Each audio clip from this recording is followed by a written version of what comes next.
ये हैं अन्ना हज़ारे।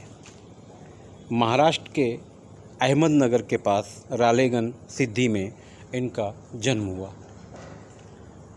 पारिवारिक हालात ठीक ना होने की वजह से इनके परिवार से संबंधित एक व्यक्ति ने इन्हें मुंबई बुला लिया और इन्हें पढ़ाई के लिए आगे बढ़ाया। अन्ना 7वीं तक पढ़ाई करने के बाद फ़ौज में बहैसियत फ़ौज के ड्राइवर के भर्ती भी हुए। बाद में इन्हें भारतीय सेना के जवान का रुतबा मिला, सम्मान मिला। जंग हुई, जंग में अन्ना बचे और उसके बाद उन्होंने थोड़ा सा अपना रास्ता बदला। स्वामी विवेकानंद जैसे महापुरुषों की किताबों को पढ़कर इन्होंने देश के लिए अपने आप को समर्पित कर दिया। अन्ना हज़ारे ने शादी नहीं की, मंदिर में रहते हैं, समाज का काम करते हैं। इन्होंने सबसे पहले समाज का काम करने के लिए रालेगन सिद्धी को शराब और किसानों के जो मामलात थे उससे मुक्त करने का प्रयास किया और कामयाब भी रहे। मनमोहन सरकार के विरोध में अन्ना ने बड़ा अभियान चलाया।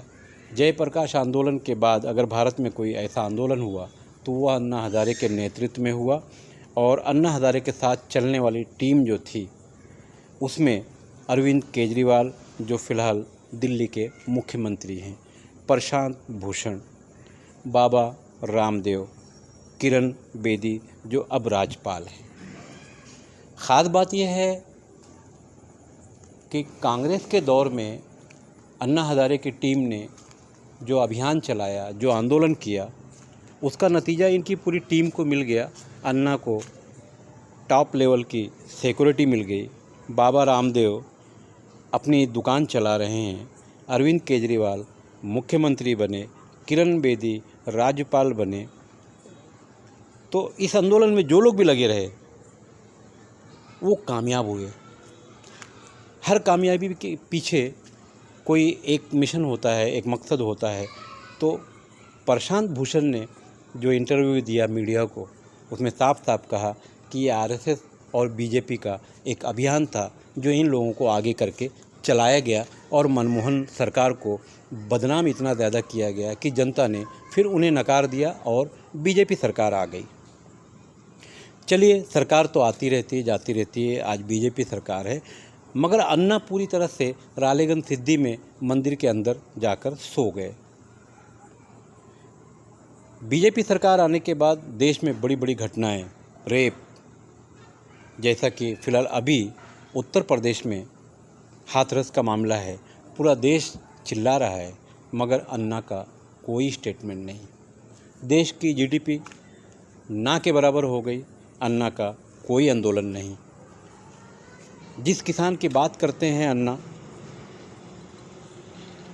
किसान आंदोलन दबाने का पूरा प्रयास किया जा रहा है। किसानों को इस देश में ख़त्म करने की कोशिश हो रही है।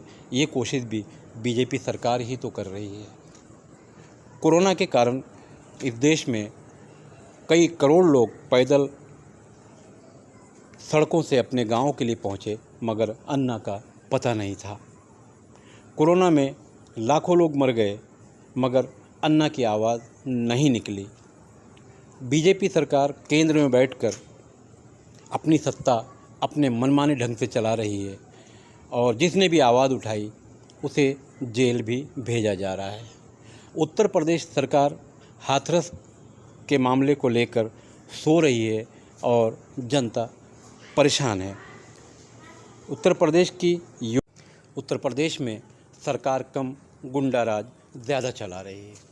हालात इतने बिगड़े हुए हैं उत्तर प्रदेश के कि आज की तारीख में 24 घंटे से पूरे उत्तर प्रदेश में बिजली बंद है और बिजली कर्मचारी हड़ताल पर हैं। और इससे पहले हाथरस का जो मामला है, पूरे देश के नेताओं की नज़र वहीं है। जो लोग अभियान चला रहे हैं उन्हीं के खिलाफ़ एफआईआर भी दर्ज हो रही है।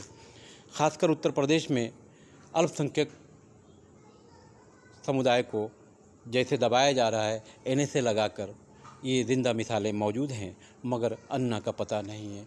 देश में सरकारों को लेकर बेचैनी है, चाहे केंद्र की सरकार हो या उत्तर प्रदेश की सरकार हो या और भाजपा शासित जो सरकारें हैं।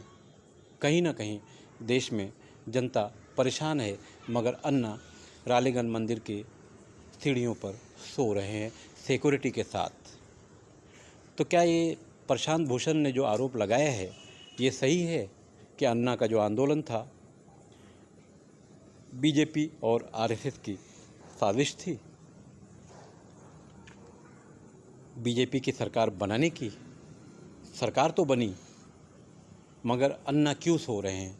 इसलिए जनता इस बात को अब अच्छी तरह समझ चुकी है कि आरएसएस और बीजेपी की ये साजिश सही थी, जिसमें अन्ना को आगे करके, किरण बेदी जैसी महिला को आगे करके इस अभियान को, इस मिशन को चलाया गया और मनमोहन सरकार को इतना बदनाम किया गया कि सरकार भी गई, जनता ने कांग्रेस को नकार दिया।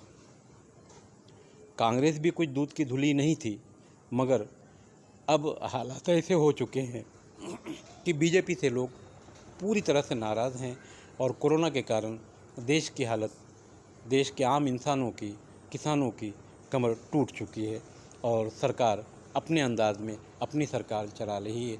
ऐसा लगता है कि देश में लोकतंत्र कम है और ठोकतंत्र ज़्यादा है। बहरहाल अन्ना का पता नहीं है, इसलिए ये साफ है कि अन्ना आरएसएस और बीजेपी के एजेंट थे, हैं और रहेंगे। अगर आपने हमारा चैनल अभी तक सब्सक्राइब नहीं किया है तो सब्सक्राइब करें, शेयर करें। यूट्यूब पर जाकर भारत शक्ति समाचार मैं